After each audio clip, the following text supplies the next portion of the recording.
Hai semua, jadi di sini aku akan menjelaskan tentang sejarah masuknya agama Hindu dan Buddha ke Indonesia.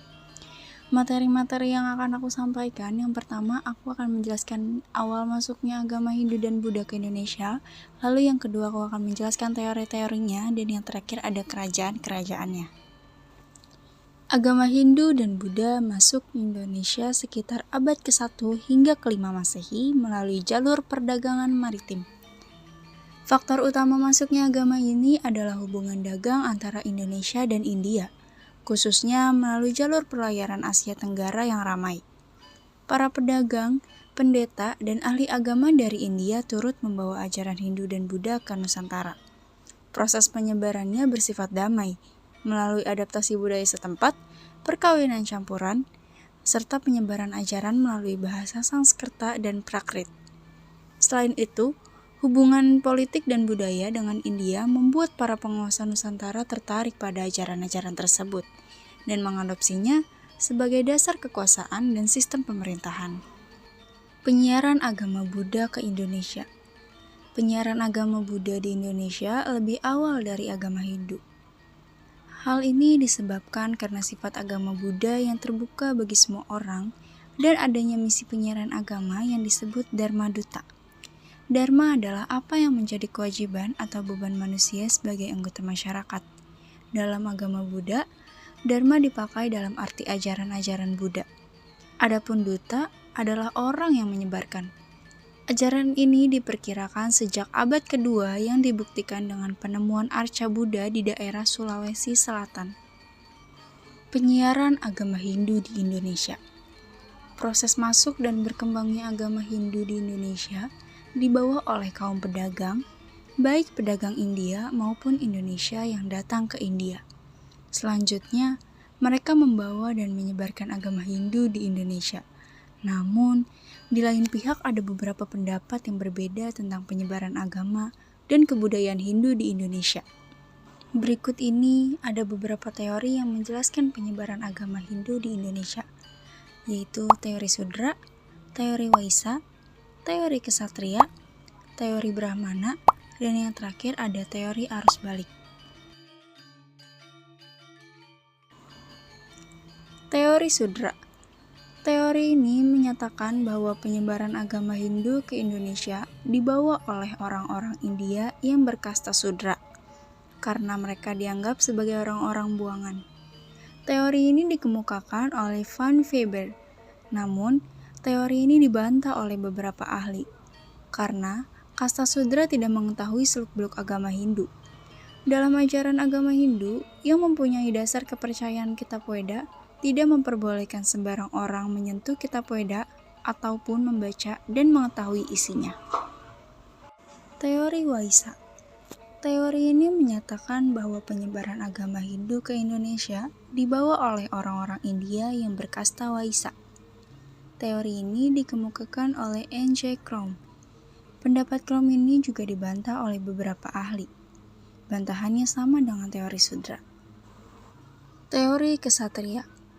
Teori ini menyatakan bahwa penyebaran agama Hindu ke Indonesia dilakukan oleh orang India yang berkasta Kesatria.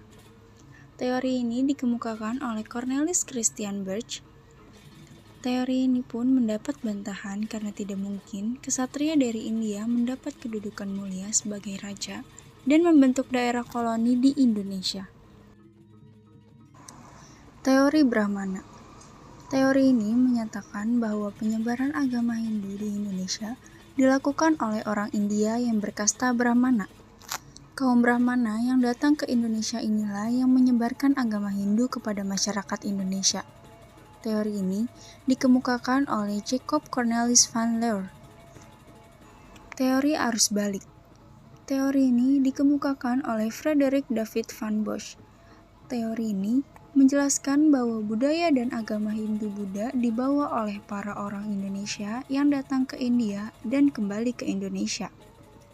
Kemudian, menyebarluaskan pengetahuan dan budaya yang ia dapat dari India. Tetapi, teori ini memiliki kelemahan, yaitu kemungkinan sulitnya masyarakat Indonesia dalam mempelajari agama di India karena pada masa tersebut, masyarakat Indonesia masih dinilai sangat pasif. Kerajaan Hindu-Buddha di Indonesia muncul berbagai kerajaan Hindu-Buddha yang berkembang pesat di Indonesia. Berikut adalah beberapa kerajaan penting beserta ciri khasnya. Yang pertama ada Kerajaan Kutai. Kerajaan Kutai pada abad ke-4 Masehi, Kalimantan Timur. Kerajaan bercorak Hindu tertua di Indonesia. Dikenal melalui prasasti Hupa yang berbahasa Sanskerta dan beraksara Pallawa. Raja terkenalnya yaitu Mulawarman, yang dikenal dermawan dan membangun Tugu Yupa sebagai peringatan. Yang kedua ada Kerajaan Tarumanegara. Kerajaan Tarumanegara abad ke-5 Masehi, Jawa Barat. Kerajaan Hindu yang terletak di tepi Sungai Citarum. Peninggalannya berupa prasasti-prasasti seperti Prasasti Tugu dan Ciaratan. Raja terkenalnya yaitu Punawarman yang dikenal bijaksana dan memperhatikan kesejahteraan rakyat. Yang ketiga ada Kerajaan Sriwijaya. Kerajaan Sriwijaya pada abad ke-7 hingga ke-13 Masehi, Sumatera Selatan. Kerajaan maritim bercorak Buddha yang menjadi pusat perdagangan dan penyebaran agama Buddha Mahayana. Dikenal sebagai kerajaan yang menguasai jalur pelayaran Selat Malaka. Peninggalannya yaitu prasasti seperti Kedukan Bukit, Tolong Tuo, dan Berita dari Tiongkok. Yang keempat ada Kerajaan Mataram Kuno. Kerajaan Mataram Kuno pada abad ke-8 hingga ke-10 Masehi, Jawa Tengah dan Jawa Timur. Terbagi menjadi dua dinasti besar, yaitu dinasti Sanjaya yaitu Hindu, dan dinasti Sailendra yaitu Buddha. Peninggalannya berupa Candi Prambanan yaitu dari Hindu dan Candi Borobudur yaitu Buddha. Dan yang terakhir ada Kerajaan Kediri. Kerajaan Kediri pada abad ke-11 hingga ke-12 Masehi, Jawa Timur. Kerajaan bercorak Hindu dengan pusat kekuasaan di Kediri. Peninggalannya berupa kitab-kitab sastra seperti Kakawin Bharatayuda. Raja terkenalnya yaitu Jayabaya yang dikenal dengan Ramalan Jayabaya.